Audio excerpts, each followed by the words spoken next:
Buragon. Dito naman tayo para makapag-share ng kunting kaalaman para mag-mount ng tarpaulin sa tent. Simula, susukatin yung paglalagyan.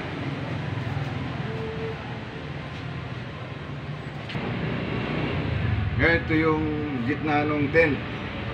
Kaya para maigitna din natin yung imamount, kuhanin din natin ng gitna, tutupiin. Tapos saka itatapat dito sa gitna. Kaya gitnang-gitna siya, tapos yung suot ng level.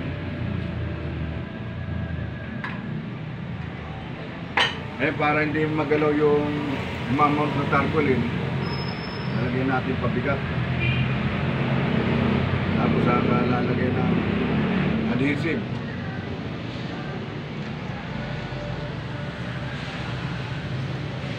Patak-patak lang dito sa loob.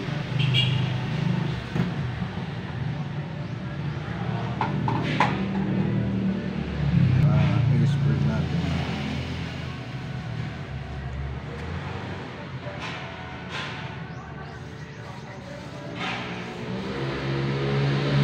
Tapos yung simula ng paglagay ng adhesive, magsisimula din sa gitna, palabas.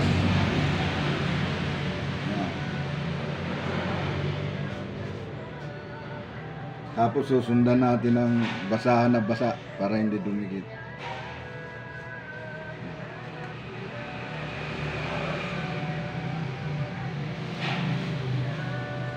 Tapos sa kabila ng mula sa gitna, palabas din.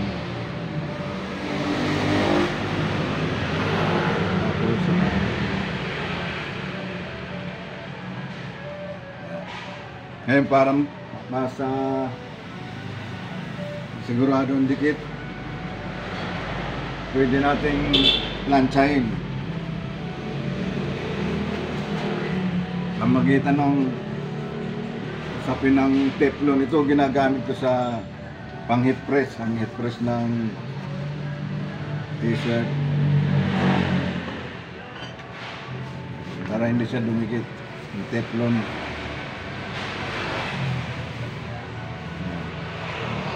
Palabas din.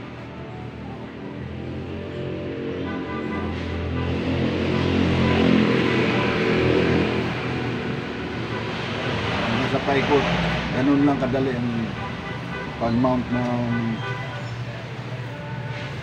tarpaulin sa tent.